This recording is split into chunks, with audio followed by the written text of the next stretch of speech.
किसी की औकात नहीं है जो बाबरी मस्जिद को बनने से रोक। ऐसा सुना कि इनके परिवार की महिलाओं के साथ बाबर ने दुराचार किया और उस दुराचार का असर जो ये आया जब संतान जो दोगली हो जाती है, तो इसलिए वहाँ की बात कर रहे हैं कि ये जो हुमायूं कबीर जो वहाँ पैसे इकट्ठे कर रहा है वो सारे काम मंदिर बनने में काम आएंगे। अब्दुल हमीद जी के नाम पे बनाए मस्जिद, हमें ऐतराज नहीं है कि ब्राह्मण अपनी बेटियों, ठाकुर जो है अपनी बेटियों की शादी हमसे कर दे, हम नहीं लेंगे आरक्षण। महात्मा गांधी एक व्यक्ति हैं, वो राष्ट्रपिता हैं, तो इन्हें तकलीफ नहीं है? क्या महात्मा गांधी इनके पिता हैं? नेहरू जी जिन्होंने भारत माता के टुकड़े किए वो इनके चाचा हो जाएंगे? जेएनयू में कह रहे हैं कि ब्राह्मणों की कब्र खुदेगी। बाबा साहब अम्बेडकर को बताते हैं कि उनको पढ़ने का अधिकार उन्हें बहुत परेशान किया। किसने किया जी? एक नाम बताओ। दलितों को पानी नहीं पीने दिया ब्राह्मण और ठाकुरों ने अपने कुआं से। ब्राह्मण को छेड़ना जिसने छेड़ा है वो बचा है क्या? मैं पुनः दोहरा रहा हूँ, सर्वनाश हो जाता है। गोपाष्टमी के दिन इंदिरा जी की हत्या हुई, राजीव जी की हत्या गोपाष्टमी को हुई और करपात्री जी महाराज ने शराब दिया था, वह पेट पकड़ के उनकी मौत को देख के साधुओं की कि तुम्हारा वंश नष्ट हो जाएगा। 12 बच्चे सुअर के होते हैं ना, अब सुअर के बच्चे को क्या होता है बाद में, और शेर के बच्चों को क्या होता है? तो एंटी हलाला ब्रिगेड जो है तैयार हुई है, वो हॉकी रखेंगी, मारेंगी नहीं लेकिन अधमरा जरूर करेंगी। जिसने तलाक दिया या हलाला की बात भी की तो दोनों टांग तोड़ कर मेरे पास आएंगे, जो मुकदमा लगेगा मैंने कह दिया मैं देखूंगा। उत्तर प्रदेश के सबसे चर्चित विधायकों में शुमार नंदकिशोर गुर्जर जी इस वक्त हमारे साथ मौजूद हैं। आपसे बातचीत करेंगे क्योंकि इस वक्त बजट सत्र चल रहा है। 9.12 लाख करोड़ का ये बजट आया है, भारी भरकम बजट है।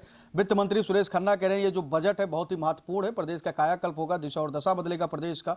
लेकिन हम बहुत सारे मुद्दों पर इस वक्त बातचीत करने वाले हैं क्योंकि आप लगातार नंदकिशोर गुर्जर जी को सुनते रहे होंगे कई सारे विषयों पर, हमेशा चर्चा का केंद्र बिंदु बने रहते हैं। सर, पहला नंबर तो ये जो बजट आया वो कैसा बजट है और किस तरीके से प्रदेश का दिशा और दशा और कायाकल्प करने वाला है? देश की आज़ादी के बाद अब तक का सबसे ऐतिहासिक और बड़ा बजट है।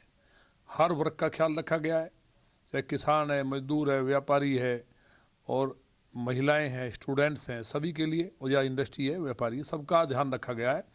और उत्तर प्रदेश में 2017 में जब सरकार आई तो उत्तर प्रदेश के हालात ऐसे थे कि बिजली के जो हमारे तार होते हैं ना, उन पर लोग कपड़े सुखाते थे।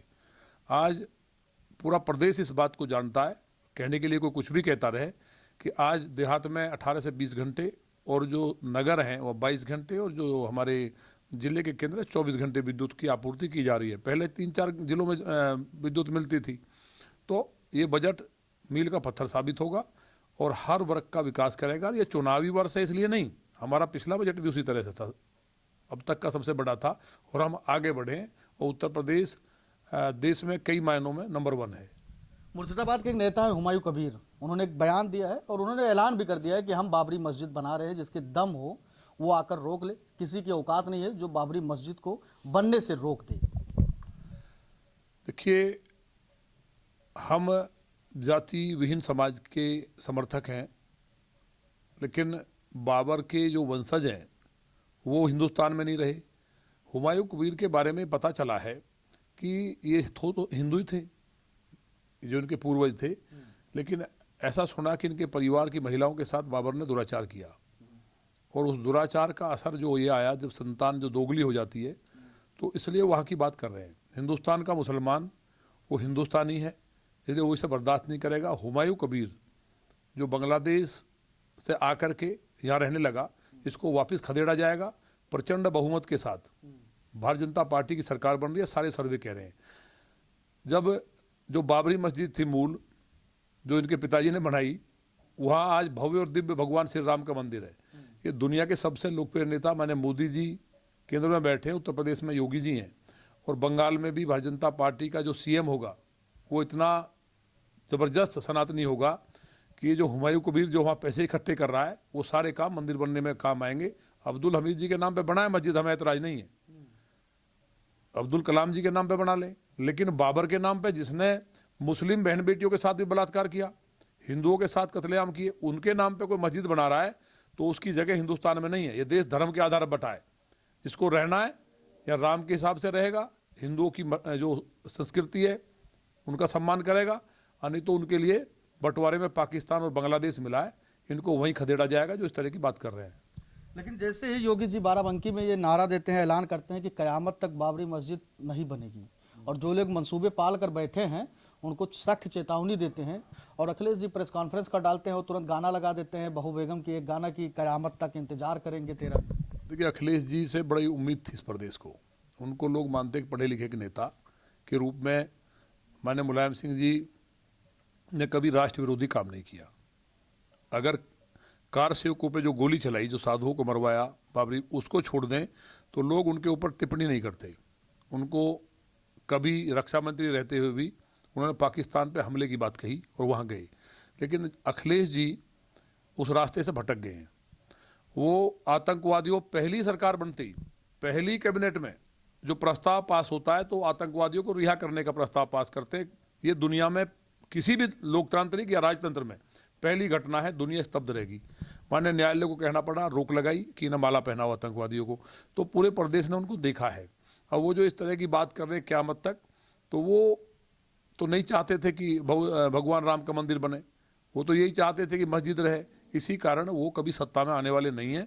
वो गाने बजा देते हैं, कभी कभी किसी को कहते हैं पत्रकार को, ए ब्राह्मण, तू ब्राह्मण है, तू ठाकुर है, ए इधर सुनो। मतलब जिस तरह से स्कूल का कोई बच्चा करता है, वो सब उन्हें गंभीर राजनीति करनी चाहिए, इस तरह की बात नहीं करनी चाहिए। आपका एक बयान खूब वायरल हो रहा है, चर्चा का विषय बना हुआ है, तमाम तरीके के उस पर कमेंट्स आ रहे हैं। कोई आपके समर्थन में है तो कोई आपके विरोध में है कि ब्राह्मण सबके बाप हैं। क्यों कहा था आपने और क्या वास्तविकता आप इसमें मानते हैं? कुछ आपको लगता है? नहीं तो ये कोई मतलब नकार देगा? मतलब उनको ये मैं पूछना चाहता हूं आपके माध्यम से, क्या महात्मा गांधी एक व्यक्ति हैं, वो राष्ट्रपिता हैं, तो इन्हें तकलीफ नहीं है? क्या महात्मा गांधी इनके पिता हैं? ये महात्मा गांधी की संतान है। जब उपाधि जिसने दी कांग्रेसियों ने, क्या उस देश ने दी, जनता ने? नेहरू चाचा है, क्या सबके चाचा है वो? ये जो उपाधियां, उनसे तकलीफ नहीं है। नेहरू जी जिन्होंने भारत माता के टुकड़े किए, वो इनके चाचा हो जाएंगे। लेकिन जो ब्रह्मा जी ने सृष्टि की रचना की, हमने जिस प्रीफिक्स में कहा, जेएनयू में कह रहे हैं कि ब्राह्मणों की कब्र खुदेगी, तिलक तराजू और तलवार इनको मारो, जूते चार। आईएसआई के एजेंट के रूप में बाहर से फंडिंग लेकर के कुछ वहाँ बच्चे ढपली बजाते हैं। कहाँ बजाते हैं? जो दिल्ली देश की राजधानी है, जो हमारे खून से सींची है, लहू से हम बर्दाश्त करेंगे? वहाँ कह रहे हैं कि ब्राह्मणों कब्र खुदेगी।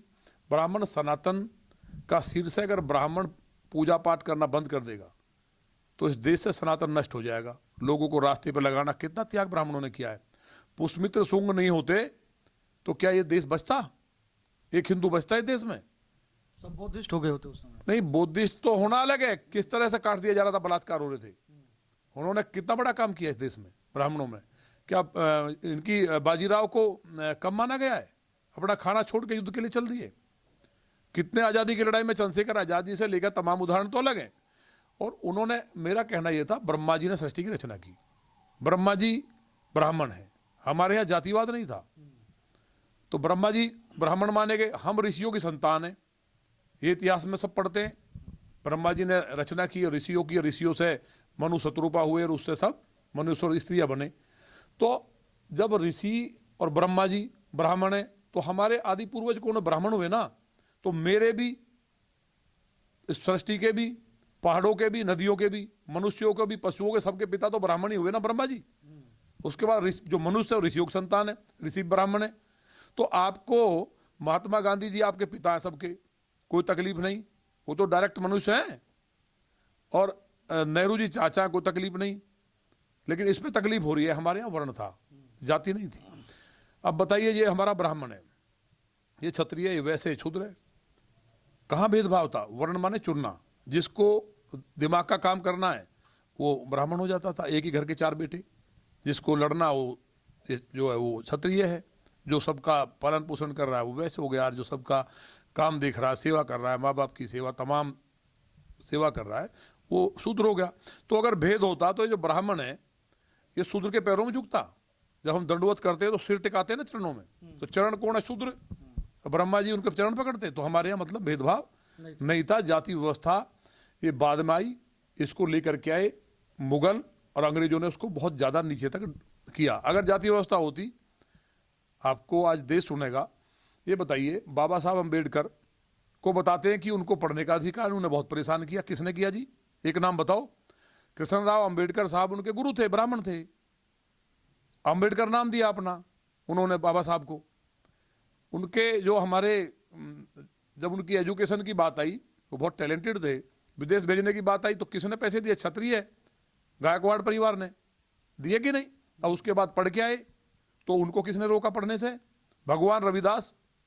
सारे संत उनको गुरु मानते थे, उनके गुरु भी ब्राह्मण ही थे भगवान रविदास के। लोग कहते हैं जी पहले कान में शीशा डाल देते थे अगर एजुकेशन ली। ये कम्युनिस्टों ने इस देश को बर्बाद करके जातिवाद में खंड खंड किया। अंग्रेजों ने इस देश को बर्बाद किया और मुगलों ने 1500 ईस्वी से पहले जाति नहीं थी। अब एक मिनट, अब ये बताओ, क्या भगवान वाल्मीकि पढ़ने की वो नहीं थी? प्राचीन काल में उन्होंने रामायण लिखी। क्या डाल दिया कम्युनिस्टों ने कि सीता जी का जो वनवास हुआ, राम जी जो है महिला विरोधी थे, जो अपनी पत्नी के लिए पुल बना के रावण जैसे इतने ताकतवर राजा को मार के आया, और माँ पे उन्होंने ये संदेह नहीं किया कि रावण के पास रही, वो एक धोबी के कहने से माँ को जंगल में भेज देंगे। वाल्मीकि रामायण में कहीं वर्णन नहीं है। लव उसने शिक्षा ली वहां, और अगर भगवान वाल्मीकि उनके चरण छुए, कहाँ भेदभाव था जी? तो पढ़ाते थे ना। किसने शीशा डाला भगवान वाल्मीकि को? इसी तरह से रविदास को डाला। अब जो वेद व्यास जी हैं वो कौन है? वेद व्यास जी कौन है? वो भी तो उसी समुदाय से आ रहे हैं। तो वेद व्यास जी ने चारों वेद लिखे, सब लोग उनको वेद व्यास भगवान की जय, सारे ब्राह्मण उनकी जय बोलते हैं।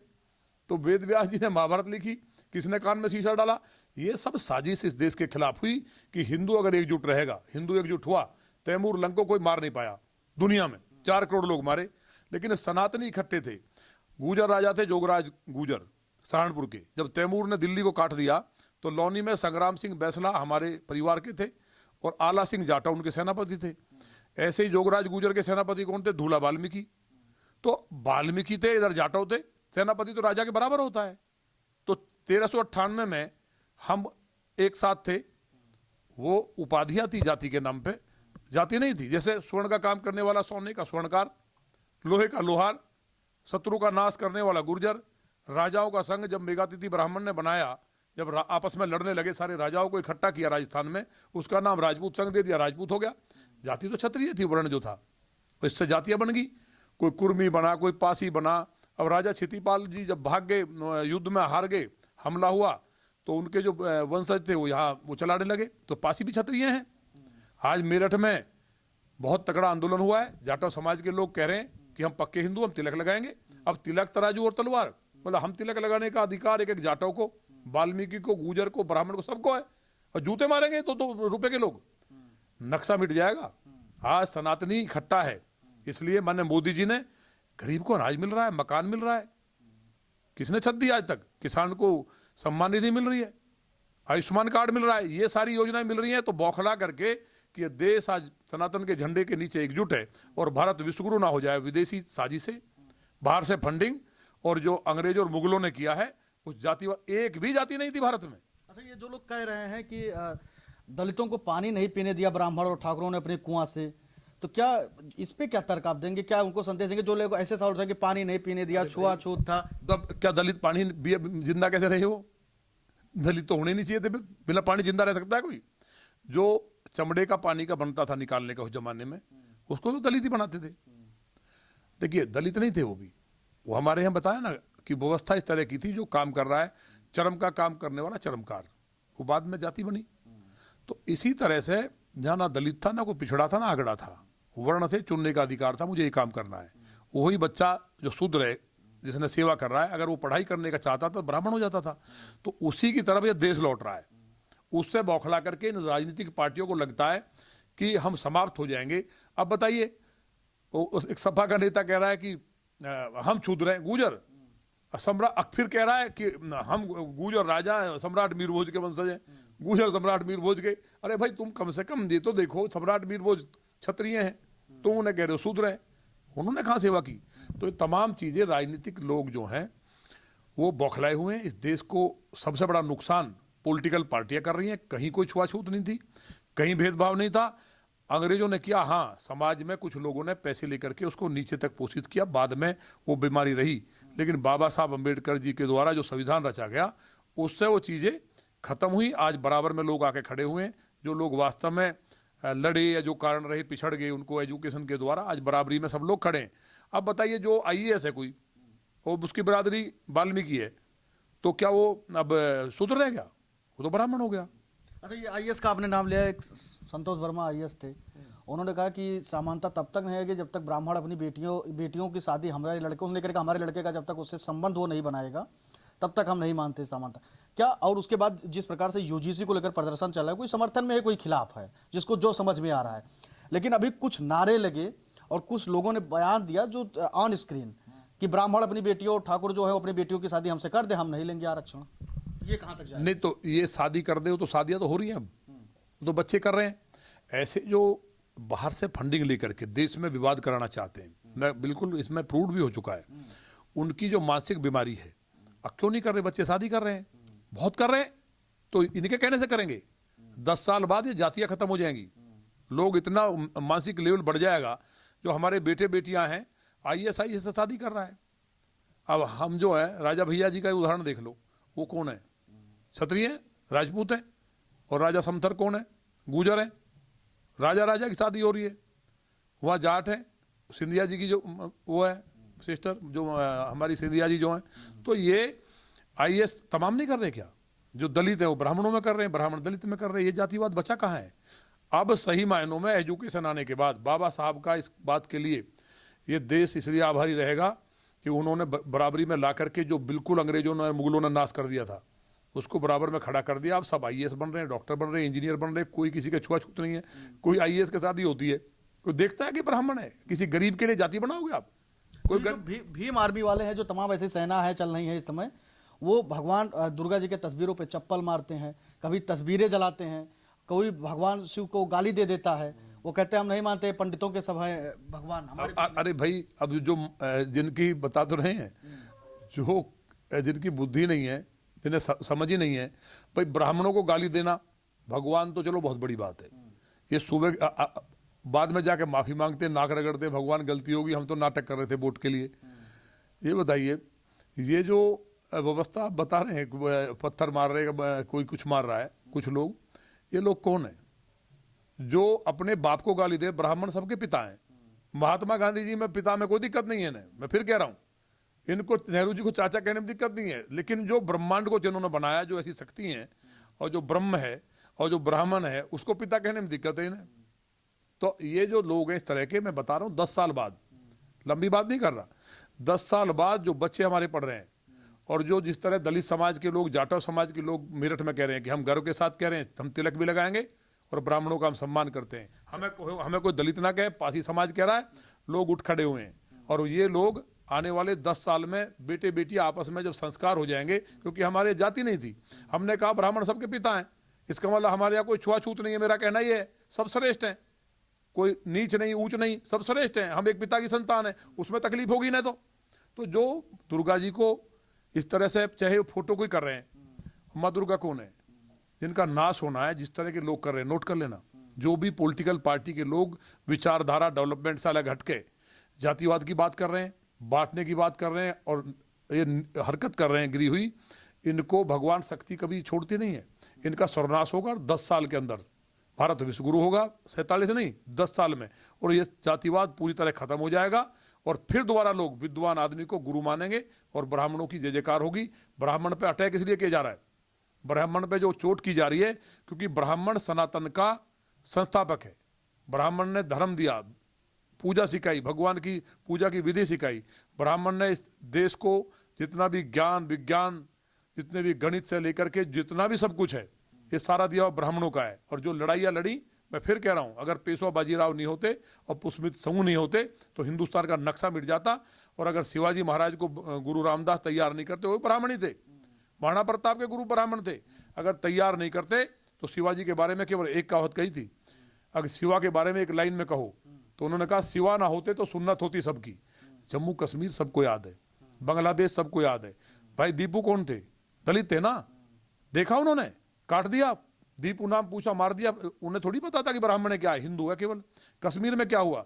साजिश हुई कि ब्राह्मण नहीं, सब ज्यादा दलित मारे गए, बंटवारे में सब ज्यादा दलित मारे गए। वहां क्या हुआ था? इनकी बेटियों को घर में रख लो, इनका कत्ल कर दो। 90 की बात है, कत्लेआम होता रहा, हमारी बेटियों के बलात्कार होते रहे, लाखों लोग मार दिए, 5 लाख लोग आज भी शरणार्थी हैं। जातिवाद में बटे हुए थे, अगर एकजुट होकर लड़ते तो 48% हिंदू थे। वहां लग रहा था कि ब्राह्मण का हमला हो रहा है, तो बाकी देख रहे थे, और सबको कत्ल कर दिया। दिल्ली के अंदर हिंदू बने, 2020 में दंगा हुआ, बुद्धि ठीक कर दी, अब दिल्ली में कोई दंगा नहीं करेगा। एक और सवाल है, इसी भीम आर्मी और चंद्रशेखर से रिलेटेड। उन्होंने कहा कि आप मंदिरों, बहुजन समाज जो है, ओबीसी, एससी, एसटी जितने भी लोग हैं, उन्होंने कहा कि आप मंदिरों में जाना बंद कर दीजिए, भिखमंगे भूखे मर जाएंगे। उनका टारगेट सीधा ब्राह्मणवाद और ब्राह्मणों पे था। फिर वही ब्राह्मण को छेड़ना, जिसने छेड़ा है वो बचा है क्या? मैं पुनः दोहरा रहा हूँ, सर्वनाश हो जाता है। रावण एक अच्छे, अगर गरीब की बात को लेकर चल रहे हैं, उनके उत्थान की बात कर रहे हैं, तो ये हल्की चीजें जो है ना, जो लोग कर रहे हैं देश तोड़ने की, उनको इससे उठ के अच्छा काम करना चाहिए। वो नहीं, क्या मतलब है? उनको सबने वोट दिया है, गुजर ने भी दिया है, जाट ने भी दिया है, ठाकुर ने भी दिया है, तो क्या केवल वो दलित वोट से, जाटो वोट से बने? तो उनको समझना चाहिए। उन्होंने शपथ भी ली है। अखिलेश जी ने अपनी शपथ का उल्लंघन किया पीडीए बना के। पीडीए बना के पिछड़ा दलित अल्पसंख्यक, उनकी पार्टी में जो क्षत्रिय रह रहा, राजपूत या जो बनिया है, ब्राह्मण है, वो उसको रहना चाहिए। जब पीडीए में उनके लिए स्थान ही नहीं है, तो वो जो रह रहे हैं, मैं तो उनसे भी निवेदन करना चाहता हूं कि वो विचार करें, जिस पार्टी में आपका पिछड़ा रहेगा केवल दलित रहेंगे और मुसलमान रहेंगे, और की जगह ही नहीं है, तो बाकी जातियों को छोड़ देना चाहिए, भाजपा के साथ आए। इसी तरह उन्होंने शपथ ली थी कि हम बिना भेदभाव के, राग द्वेष के काम करेंगे। लिए ना? ऐसी उसने भी लिए, अपने क्या नाम लिया आपने, चंद्रशेखर जी ने। ऐसे ही अखिलेश जी ने लिए, और वो अपने केवल पार्टी के नाम पे ही पीडीए कर रहे हैं, और वो इस तरह की बात कर रहे हैं, ब्राह्मणों के खिलाफ बोल रहे हैं। तो जब शपथ लिए उसका उल्लंघन कर रहे हैं, अर्थात इन पार्टियों की मान्यता समाप्त कर देनी चाहिए। जहां तक बात एक अखिलेश जी की है, वो अगर सही से काम करते, अब जो उन्होंने जातिवाद के बॉर्डर में आकर के लगता है कि सीटें ज्यादा आ गई, समाजवादी पार्टी साफ हो जाएगी। आप देखते रहना, जिस तरह पीडीए बनाया है, ये पीडीए ही उनके लिए नासूर बनेगा। नेता को सबको साथ लेकर चलना चाहिए। एक और सवाल ले लेते हैं आपसे, यूजीसी का क्या करते हैं, समर्थन या खिलाफ?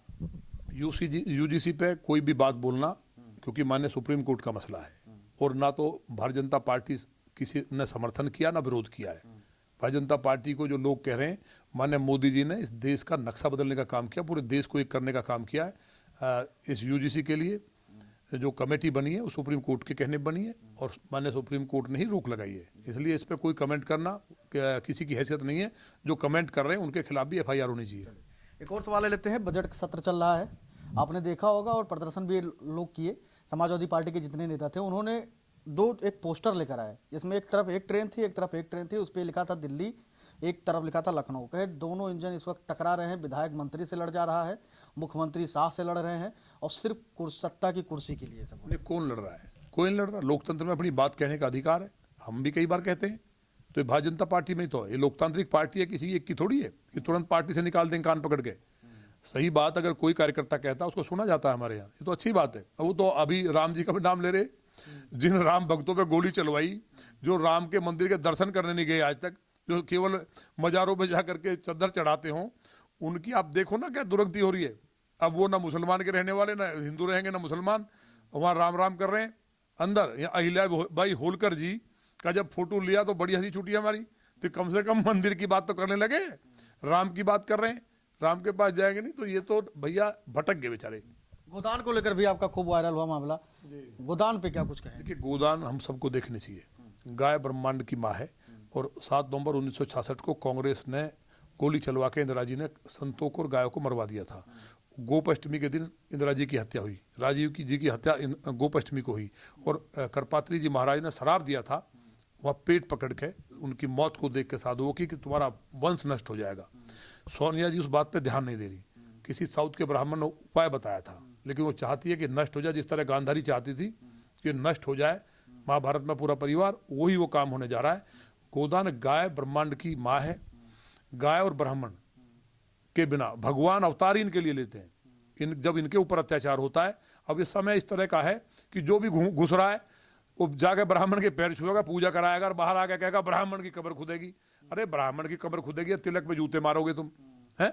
तो अभी क्षत्रियों का बल जिंदा है, इस देश के सनातनियों का बल जिंदा है, किसी की हैसियत नहीं है। गाय काटने वालों की जो महाराष्ट्र में राजमाता हुआ है, उत्तर प्रदेश में भी माननीय मुख्यमंत्री जी करेंगे। और जिस दिन गाय के खून की बूंद गिरनी धरती पर बंद हो जाएगी, भारत विश्वगुरु हो जाएगा। कोई नहीं रोक सकता। गाय जब तक कट रही है, आतंकवाद और ये भेदभाव रहेगा। गाय ही इस देश को बचाएगी। गाय वेद की माता है।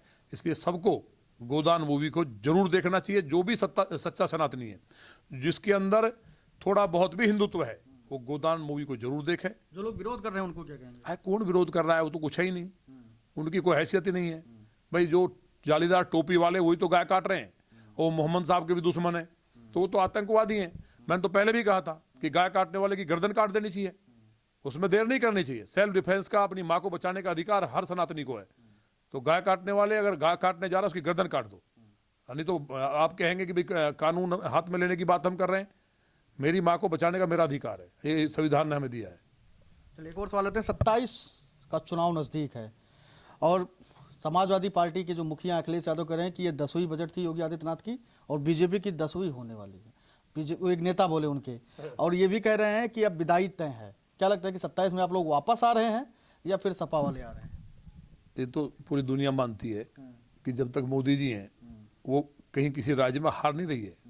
वो झंडा जो है अश्वमेध यज्ञ जो चल रहा है ना, वो 10 दिशाओं में बढ़ता जा रहा है। अब पश्चिम बंगाल में हम सरकार बनाएंगे, बिहार में भी कह रहे थे, तो कूद कूद के गए थे, कह रहे थे सब साफ हो गया। माननीय अखिलेश जी का बयान तो सुनो आप, बिहार में क्या बोले, जहां जा गए जहां जहां पैर पड़े वहीं बंटाधार हो गया उनका, गरीब का। यहाँ इस बार पिछली बार थोड़ा सा कुछ डिस्टर्बेंस इस तरह का हुआ जिससे कुछ सीटें मिल गई। इस बार 48 सीटें आने वाली नहीं है।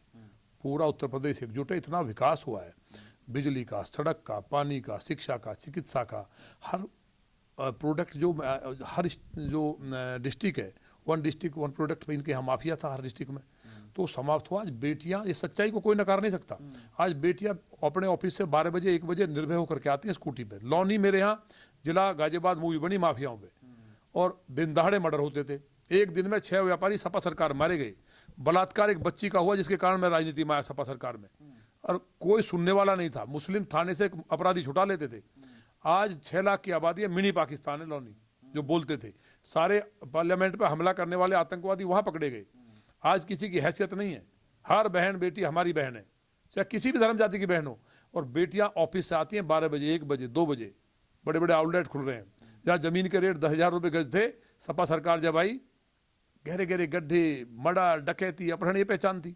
आज 2 लाख रुपए गज के रेट है। तो ये जो विकास हुआ है, तो लोग उत्तर प्रदेश के मूर्ख है क्या, इनके चक्कर में आएंगे? कोई दलित बनाया जा रहा है, कोई पिछड़ा बनाया जा रहा है, कोई अगड़ा बन रहा है, कुछ नहीं सुनने वाले हैं।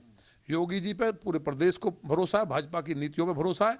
और जिस तरह हम आगे बढ़ रहे हैं, ये 9 लाख करोड़ से ज़्यादा का बजट ये मील का पत्थर साबित होगा, और उत्तर प्रदेश की जनता को खुशहाली लाएगा और जातिवाद और भेदभाव से मुक्त करने का काम करेगा।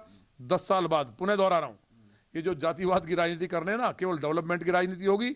और जो यूथ आ रहा है, जो जेएनजी है, ये इनको बाहर करने का काम करेगा। जो काम करेगा वो टिकेगा। योगी जी से बड़ी टकराव होती है आपको, योगी जी को लेकर कुछ बताइए क्या है? नहीं, हमारा कोई टकराव नहीं है। हम देखिए, हम ईश्वर से और अपने कर्म से डरते हैं। भारतीय जनता पार्टी ने मुझे बहुत कुछ दिया है। मैं तो अजगर सेना चलाता था, मेरे यहाँ एक बच्ची का बलात्कार हुआ, मैं इंजीनियर था और टॉपर रहा हूँ। मैं अपने ऑफिस से, मेरी जॉब लगी थी बहुत बड़ी कंपनी में। एक बच्ची 12 साल की, व्यापारी थे वो बेचारे गर्ग साहब, उनकी बेटी का मुस्लिमों ने बलात्कार किया, गैंगरेप, 12 साल की का। वो आंसुओं से रो रही थी कि तो मार दो या इंसाफ दिलाओ। कोई FIR नहीं करा रहा था। सपा की गवर्नमेंट थी, हमने जाकर के, हमें मालूम नहीं था। हमने तो ये पढ़ा था कि जहाँ गुजर रहते हैं वहाँ जो है मुगल और अंग्रेज निकल नहीं सकते थे, इतने डरते थे। हमने कहा इतना गुजरों की बेल्ट, तो हम वहाँ भिड़ गए। हंगामा हुआ, वो गिरफ्तार तो हो गए, पुलिस ने हमें अरेस्ट किया, जेल गए, छुट के आए, फिर ऑफिस गए। फिर हम एक मौत में जा रहे थे, तो वहाँ ऊँट खुलेआम मुस्लिम काट रहे थे, गाय कटी हुई पड़ी थी। तो हमने गुजरों के गाँव में कहा जाके, भाई गाय कट रही है हमारे रहते हुए, हमारी माँ को काट रहे हैं तुम लोग। यहाँ बदबू 4-4 हड्डी मिल चलती थी, वहाँ बड़े बड़े नेताओं को पैसे जाते थे। हमने कहा कर क्या रहे हो भाई? तो उन्होंने कहा हम लड़े तो साथ दोगे? उन्होंने कह दिया, लेकिन इतना दहशत थी कि 2 बस हमने की, उनमें 5 आदमी गए। पहला ज्ञापन दिया हमने 98 में। उसके बाद अजगर सेना बना करके हम भयानक लड़े, 32 बार जेल गए, छात्र संघ के अध्यक्ष बने, किसी ने टिकट नहीं दिया, 9 महीने सड़क पर सोए। आंदोलन चलाया 2003-4 में, लोगों को याद होगा। उसमें बेटियों के कपड़े फटे। हमारे साथ 10-10 हज़ार बेटियां जो गर्ल्स थी वो आंदोलन में थी। 8वां दिन तक कीटोन बन गए बॉडी में, आमरण अनशन का। उन्होंने धरना दिया, पुलिस ने कपड़े फाड़ दिए सपा सरकार में, उन्हें बंद कर दिया थाने में। हमें जानकारी हुई, हम पे आरोप लगा कि हमने थाना तोड़ दिया, SP को मारा, उन लड़कियों को निकाल दिया, पुलिस ने हमें मारा, हम जेल गए। किसी ने टिकट नहीं दिया, निर्दलीय लड़े। 50-50 लाख खर्च करने वालों की जमानतें जब्त हुई। हम 900 रुपये हमारी जेब में थे, हम 900 रुपये में जीते। तो ये हमने कभी नहीं सोचा था राजनीति में आएंगे। हमने अजगर सेना बनाई थी, उसमें हमने टीम बनाई, यूथ को जोड़ा और जोड़ करके उसके बाद अजगर सेना ने इतना काम किया गोरक्षा के लिए, हिंदुत्व के लिए, बेटियों के लिए। और फिर माने राजनाथ सिंह जी हमें राजनीति में लाए, उन्होंने समझाया। जब 9 में चुनाव लड़ना है और बीजेपी ने, हम युवा मोर्चा की राष्ट्रीय टीम में, किसान मोर्चा की राष्ट्रीय टीम में और पार्टी के जिलाध्यक्ष भी रहे, तमाम पदों पर रहे, और 17 में टिकट दिया। और टिकट जब दिया जो हमारे सामने लड़े वो लगातार जेल से निर्दलीय भी जीते। बड़े माफिया नाम सुना होगा आपने, अब भी जीत गए, वो पूरी पार्टी से नहीं हारे। हम लड़े, दोनों बार हारना पड़ा।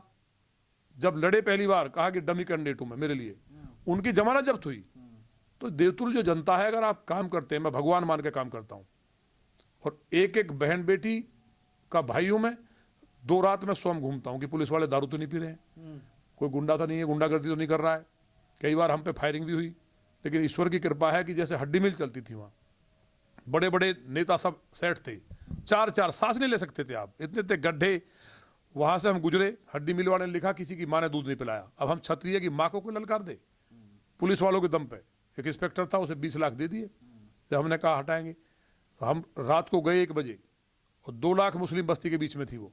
हम गए, हमने कहा अगर हम सम्राट मीर भोज के, महाराणा प्रताप शिवाजी के वंशज हैं, या तो आज हम रहेंगे या ये माफिया रहेंगे जो जिहादी हैं। हम हड्डी मिल के बराबर से गुजरे और हमने ऐसे देखा हड्डी मिल गिर पड़ी, और लोगों का कहना हमने ढा दिया रात को जाके, लेकिन ऐसा नहीं है। जो गलत काम है उसकी तरफ हम देखते हो ढह जाता है। एक हलाला वाला पे भी कुछ आपने मुस्लिम महिलाओं को जोड़ना शुरू कर दिया है, नहीं, वो जरूरी है। देखिए, हम महिलाओं के मामले में कभी नहीं बोलते। जो जाहिल है, जिहादी हैं, हम उनके खिलाफ हैं। जो इंडियन मुस्लिम है, जो भारत की तरक्की में योगदान करना चाहता है, उसको हम कभी नहीं छेड़ते। लेकिन गाय काटेगा, जमीन कब्जा करेगा, मर्डर करेगा, तो उसके लिए महाकाल के भक्त काल हैं। मुस्लिम बेटियां रोती हुई आती हैं। एक बेटी आई, पति ने तलाक दे दिया, जिंदगी तबाह कर दी। कोई भी भाई अपनी बहन की शादी करता है, पिता करता है, तो वो हिंदुओं की तरह ही करता है, दहेज देता है, जिंदगी भर की कमाई लगाता है, सोचता मेरी बहन सुखी रहेगी। और ये अरब की प्रथाओं को अपनाएंगे। अरब में क्या था, युद्ध होते रहते थे, वहाँ एक आदमी से 10-10 की शादी कर दी। अब इंडिया में करेंगे काम उल्टा, सारे के सारे भूखे मर रहे, खाने को कपड़े नहीं। मोदी जी अगर ना अनाज देते तो भूखे नहीं मरते। एक कह रहा कि 2 हम 2 हमारे 12। अरे भाई, तो महाराणा प्रताप शिवाजी तो एक ही थे, तो राजा तो एक ही होता, शेर का बच्चा तो एक होता है ना। तो आप लोग भी तो करें हम 2 हमारे 4, कुछ लोग नाराज। नहीं, वो 4 तो चलो ठीक है, लेकिन हम 2 हमारे 12 जनसंख्या बढ़ाओगे। पाकिस्तान में रोटी खाने के लिए नहीं है भाई। आप बताओ 12 बच्चे किसके होते हैं? सुअर के होते हैं। तो मुस्लिम महिलाओं के सहारा नंद किशोर गुर्जर बन गए। 12 बच्चे सुअर के होते हैं ना। अब सुअर के बच्चे को क्या होता है बाद में, और शेर के बच्चों को क्या होता है?